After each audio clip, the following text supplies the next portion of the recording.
It's Monday, June 27th, and this is now on H&N. We've got an update on that seized Russian yacht that was recently docked at Honolulu Harbor. I think it's a great ruling for America. The Supreme Court sides with a former high school football coach disciplined for praying after games. I'm Skyler Henry in Washington, breaking down the justice's opinion on this First Amendment case. Chinese censors scrubbed the internet after a senior party official gives a speech about extending the zero COVID policy. The government is pouring resources into these costly testing and quarantine sites. All these stories, plus we've been hearing a lot about skyrocketing airfare, but we were still able to find flights for this holiday weekend round trip to the mainland for under $500. Those details are coming up on This Is Now.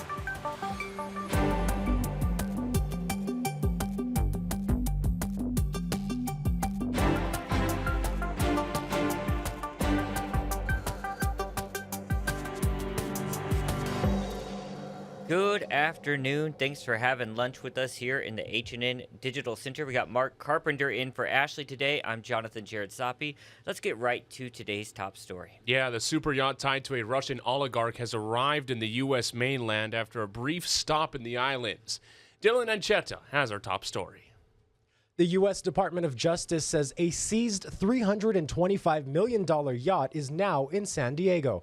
We have this new video to show you of its arrival. You'll recall the 350-foot vessel was docked in Honolulu Harbor for several days earlier this month. The Amadeo was seized in Fiji in May in connection to the department's campaign of pursuing assets of Russian oligarchs after the country's invasion of Ukraine. About a half a dozen super vessels have been seized so far as a part of the international campaign to pressure those aligned with Russian President Vladimir Putin. Officials say it will remain in the custody of the U.S. government pending its anticipated forfeiture and sale. Special features of the sprawling yacht include a helipad, multiple pools, and bars. For This Is Now, I'm Dylan Anchetta. And this news coming out of China today, keeping the zero COVID policy in Beijing for 5 years. Well, a senior party official made those comments in a speech recently, and that is causing quite the stir in China. Let's turn things over to Selena Wang with that story. Outrage across the country after that announcement came, according to a Communist Party newspaper attributed to a top Communist Party official. This was from the Beijing Daily. This was citing Cai Qi, who is the Beijing's party chief, a close ally of Xi Jinping, and was quoted saying this: "For the next 5 years, Beijing will resolutely implement COVID-19 pandemic control measures and uphold the zero COVID policy to prevent imported cases from coming in and domestic cases from rebounding." And the domestic pandemic control measures that were mentioned included this regular PCR testing, which we currently have to do in Beijing and many major cities across China, strict entry rules into Beijing, health monitoring in neighborhoods and public areas, as well as strict monitoring and testing for people coming in and out of Beijing. Now, in response to that, there was an outpouring of not just anger, but also hopelessness, because we're in year 3 of the pandemic and people are fed up that they still have to go through these strict protocols when the rest of the world has moved on. But in response, after this huge amount of outrage, we saw Beijing Daily, this Communist Party newspaper, actually remove that line in the next 5 years. And also Weibo, which is China's Twitter-like social media platform, banned the hashtag for the next 5 years. And the Communist Party newspaper attributed the removal of that line to a publishing error. But CNN reviewed that speech online, and the party official did in fact talk about these zero COVID policies that would be in place for the next 5 years. And let me read to you some of the angry Weibo comments that were posted. They included, quote, "I have to rethink whether I should continue to stay in Beijing in the long term." Another Weibo post said, quote, "For the next 5 years, what is the point of being alive even?" Right now in China, even though major cities are starting to open up, still all close contacts and positive cases are sent to quarantine facilities. Entire cities and communities are shut down over just a handful of COVID-19 cases. And critics say that really this policy is more rooted in political ideology than science. Because Xi Jinping has directly tied his leadership to zero COVID, well, that means it's not going away anytime soon. Health experts say that the country should be pouring resources into increasing the vaccination rate, especially for the elderly population, and making mRNA vaccines available. But instead, the government is pouring resources into these costly testing and quarantine sites. So huge frustration here. And really, the pandemic as well has increased the Communist Party's social control. They are now able to track all of our movements. Our daily routines are all controlled by the color of the health code on our apps. And people fear that this deepening surveillance and tracking is also here to stay long after COVID is gone. Nobel Peace Prize winner and journalist Maria Ressa is in Honolulu, and she was just honored by the state senate just a short time ago. She'll be the keynote speaker at this year's East-West Center's International Media Conference. The CEO and founder of the Philippines digital news company Rappler is an outspoken critic of social media's role in spreading misinformation. She says democracy is being undermined in the Philippines and warns it's happening globally. Our Annalisa Burgos sat down with her right here in the H&N Digital Center. I wanted to play out a portion of that interview. The main thing that we often talk about is the impact of social media on our industry. When we first met back in, I don't even remember, 2013, 2014, we were already talking about Facebook and just its impact on our industry. Has it changed? Worse, right? So essentially, think about, from 2011, when it was the Arab Spring, right, it quickly turned by 2013 into the Arab Winter. Right? So it was all the promise in 2011. It was great to have kind of this leaderless networks come up, but then once authoritarian style governments saw that this could happen, they then took control. And the systems of the social media platforms allowed that to happen. Micro-targeting in a way that has put journalists under attack globally, human rights activists, opposition politicians, women attacked in the Philippines at least 10 times more than men, right? That was 2016 numbers. But I think the key thing is to look at this technology. Facebook is the world's largest delivery platform of news. And yet, by design, it is literally biased against facts, because facts are really boring, right? So you have a 2018 study that says that lies spread faster and further than facts. And if it's laced with anger and hate, even better, right? So this is part of what I said in the Nobel lecture, that this kind of toxic sludge, anger, hate, conspiracy theories, is infecting humanity, because this is at scale. You're talking about more than 3.2 billion accounts globally. It's infecting us with a virus of lies that is bringing out the worst, emergent human behavior, right? The worst of human nature. Well, the annual RIMPAC exercises are back in Hawaii this week. Among the more than 40 ships and submarines taking part is the Philippine Navy's newest guided missile frigate, the BRP Antonio Luna. Philippine officials say it's capable of anti-air, anti-surface, and anti-submarine warfare. We are excited in getting to know Honolulu physically, and of course the experience working together with other navies is a good experience for us. This is the ship's first time at RIMPAC, and the captain says the training will be extremely valuable for all 135 sailors. RIMPAC starts Wednesday and runs through August 4th. Now to a tragic mystery developing out of South Africa. The country is in mourning after the bodies of more than 20 teenagers were found inside a seaside bar, and police aren't sure on the cause of death. Larry Madowo explains. South African police say they're spending maximum resources to investigate and figure out exactly what happened at a tavern in the coastal city of East London, where kids, essentially, aged between 13 and 17, according to provincial authorities, died in unclear circumstances. The South African Police Minister, Becky Cele, said it was not natural causes, but he stopped short of giving the exact cause of death because that's what an investigation will unearth. He was reduced to tears after seeing the bodies at the morgue. Later, this is what he told reporters. But when you look at their faces, you realize that they're dealing with kids. You have heard the story that they are young, but when you see them, you realize that is a disaster. President Cyril Ramaphosa sent his own condolences to the families. A statement from his office also said, while the president awaits more information on the incident, his thoughts are with the families who have lost children, as well as families who are awaiting confirmation of how their children may have been affected.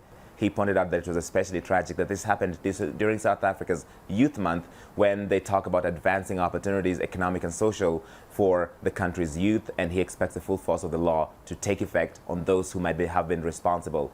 But a nation truly in mourning, devastated by such a tragedy on people so young. Larry Medowo, CNN, Nairobi.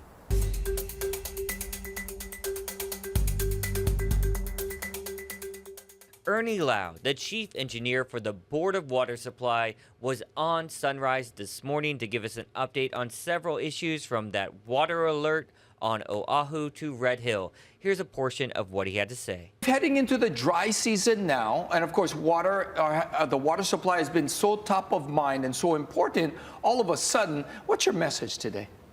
My message today is everybody please conserve water. We're trying to target a 10% reduction, so it's a 10% water conservation challenge. Okay, so what are you asking people to do realistically, think that they can do? So it's, what they can do is there are 7 easy tips here. Don't water your yard 7 days a week. Go to for 3 to 5 days. Okay. So you don't have to water every day. And in the morning and at night, not in the middle part of the day. Right, not between 9 and 5 p.m. Because the water just evaporates. Yeah, most of that water is going up in the air. Now, what does our water supply look long term? Because when we talk about water, and you talk about like the U.S. mainland, it's horrible. The outlook for them, they've seen just unprecedented low water supply levels. What's our situation? So everybody needs to remember that we're in the midst of climate change. Right. And that creates uncertainty for the future. So we did various climate modeling, and the results came up mixed. It was some scenarios it got drier, and some scenarios it got wetter. I think we need to take the conservative approach and assume that over time, water supply might start to diminish. That means less rain on the island, and the need to conserve and be more efficient in how we use water. And with a rising population as well. I'm sure you guys took that into account. Right. Population's growing, and there's development in the everplain. So we need to keep that in mind and only use what we need and not waste it. Yeah. Now, Ernie, now in terms of the Red Hill thing, I don't know what else to call it other than a disaster. You guys won a big victory, right? With the Navy saying, yes, we're going to do it. But there's some hurdles that all of a sudden jumped up again. Where do we stand right now with that? Right now, there's still 180 million or so gallons of diesel and jet fuel stored in this World War II facility, and it's right over our aquifer. And because of the team effort with the community, the Kanaka Maoli, everybody working together, our elected officials, we got the Navy to decide to close the facility. Right, which is a huge victory in and of itself. It's a miracle. I've been at this for over 8 years, and this is the most progress on this issue. But the fuel's still there, so what we need to do is stay on top of this to ensure that the fuel is moved out in a timely way and safely. Today, the Supreme Court announced another major decision, ruling in favor of a former Washington State high school football coach who prayed on the field after games. Skylar Henry looks at the larger impact of the decision. The Supreme Court ruled in favor of a former high school football coach who sued his Washington State school district, claiming it violated his constitutional rights when it told him to stop praying with students midfield after games. I think it's a great ruling for America. Writing the 6-3 majority opinion, Justice Neil Gorsuch stated, "The Constitution and the best of our traditions counsel mutual respect and tolerance, not censorship and suppression for religious and non-religious views alike." People of faith or no faith, everybody has the same rights, and that's what the Constitution is all about. Senate Minority Leader Mitch McConnell, who helped install the court's new conservative justices, expressed his approval. Chalk one up for the Supreme Court. This latest ruling from the conservative majority court moved the needle further toward expanding individual and corporate religious rights and narrowing the separation between church and state. Justice Sonia Sotomayor alluded to the blurred lines in her dissent, cautioning the decision sets us further down a perilous path in forcing states to entangle themselves with religion, with all of our rights hanging in the balance. Bremerton School District said it was following the law and it would work with its attorneys to remain a welcoming, inclusive environment for all. Skyler Henry, CBS News, Washington. And today is the deadline for Governor Ige to decide whether he'll veto any bills coming out of this year's ledge. Top of mind is that bail reform bill. All 4 mayors have come out against it, along with law enforcement leaders. The measure would let certain nonviolent defendants be released from jail without having to post bail. We'll be tracking this story all day long here at H&N. Look for the very latest coming up later this afternoon on your H&N digital platforms. Now let's get to more on that travel trouble we've been talking about for some time now here. I did just check FlightAware. There were some cancellations and delays today at Honolulu's airport, and this is all going into what many see as a very, very busy holiday weekend. We got Sam Brock standing by at Miami International with the very latest on what's been happening.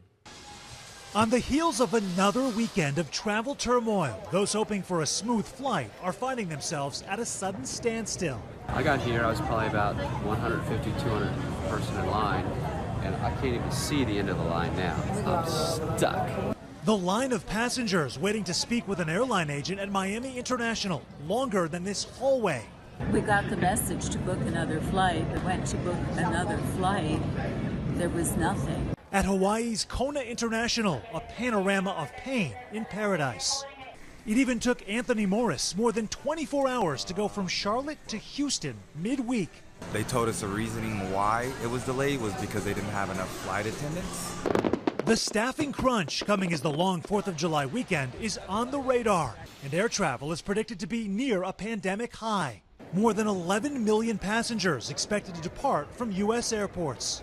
Experts say the holiday rush leading to even more headaches. To put it in perspective, over Memorial Day weekend, we saw about 25,000 flights delayed, and we're expecting to see the same or more over 4th of July weekend. The turbulence, jet-fueled by soaring summer demand and compounded by carriers dealing with staffing shortages at all levels. Most critically, pilots, cabin crew, even ground handlers, including air traffic controllers. The trouble behind the scenes, creating a nightmare for many looking to get away. As you look around, what do you see? Chaos. These families at Atlanta's Hartsfield-Jackson Airport waiting 90 minutes or more just to check their bags. Even if you wanted to change your flight on a Saturday morning at Atlanta's airport, the line to see someone is about 2 hours long, at least. If I get to my destination in Portland, Maine before midnight tonight, I will be pleasantly surprised. To dodge a travel doomsday, travel pros advise booking a nonstop flight, even if it's pricier, and traveling earlier in the day, helping avoid a chaotic chain reaction as delays and cancellations pile up. And if you're forced to rebook at the airport, find the fastest help by pulling double or even triple duty while waiting in line.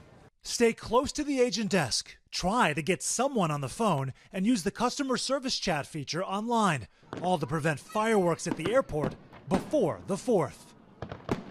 Yeah, we're talking about that demand as well, and that's impacting prices. You know, that airfare is up more than inflation, 34% according to Hopper.com compared to 2019. Even just days out of Independence Day weekend, though, we're still actually finding some reasonable fares out there. I've made a list and I posted to your H&N digital platforms. So let's run through some of the fares we found. These are from Sunday. I'm sorry. These were booked. These I found on Sunday around 11 o'clock last night, and they're for flights departing Friday, July 1st and returning July 4th. So Friday to Monday. So Mark, if you wouldn't mind running us through. Oh yeah, here we go. We got the rundown here. Round trip basic economy fares. Honolulu to Los Angeles, $450. Honolulu to San Francisco, $463. Maui to the Bay Area, you'd be flying into SFO, $347. And Honolulu to Oakland, $490s. And best deal from the neighbor islands, so you had the Kahului to SFO and Lihue to LA, $347. So, yeah, I mean, you see the entire dynamics of what the travel industry is facing right now. You go through what was happening with the pandemic to all of a sudden everyone's ready to travel again. So much activity. Yeah, and Of those lists, again, I posted that whole list on your H&N digital platforms.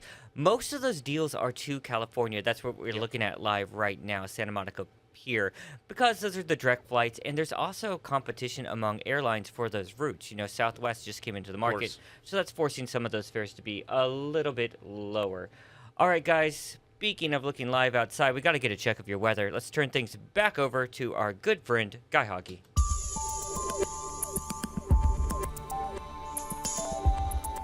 And according to our wind forecast model, stronger winds are on the way. By tomorrow, notice the streamlines start to change to yellows and even oranges between the channels, between the islands. And that means it's going to get quite breezy for the rest of the week starting tomorrow.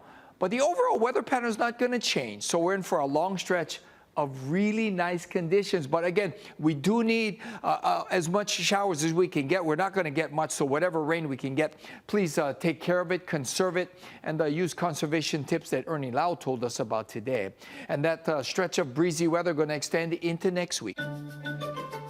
Let's see what cyberspace is abuzz about today. What'd you find, Mark? An amazing discovery in the deepest, darkest depths of the Pacific Ocean. Now, explorers have located the wreck of USS destroyer Escort Samuel Roberts, a crew located it at Kethes, 22,621 feet below the surface, twice as deep as the wreck of the Titanic, and reports say the ship sunk in 1944 after engaging in battle with 3 Japanese ships, been lost for nearly 80 years now, and it is said to have set the record for world's deepest shipwreck. So that's incredible that they were able to locate that. Remarkable on a number of levels, and just the fact that, you know, to go that low, I mean, it's a completely different universe. And things are really recognizable. You saw the before picture of the battle gun on the front of the ship, and you can still very clearly make it out that deeply into the sea as well.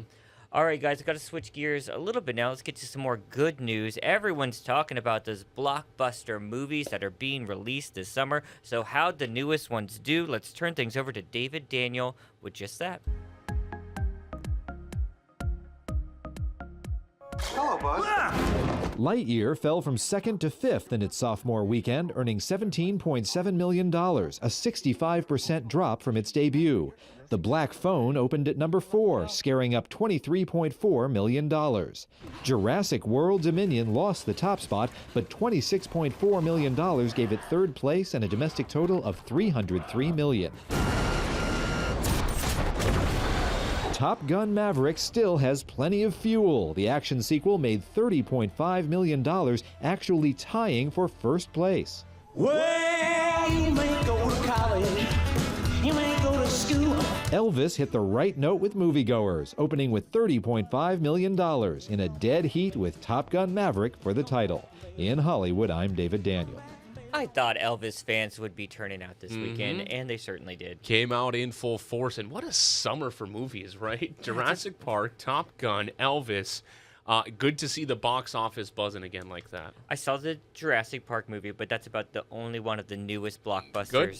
Oh, I give it thumbs up, and I was not expecting it to be that good. I would have loved it no matter what, because I'm such a fan of the franchise, but it was pretty good. It kept me going. Love the franchise, and I always say the original Jurassic Park, you think of how movies are created now, the original Jurassic Park from the mid-90s, 93 I believe it came out, still holds up. Oh, completely holds up. Yeah. Completely holds up. Even the CGI isn't... Yes. It's believable. You want it to be. All right, guys, that's going to do it for This Is Now. Mark Carpenter, thanks for filling in for our friend Ashley. He's back first at 4 on KHNL. You saw a lot of news developing. He'll have the updates. Bye-bye.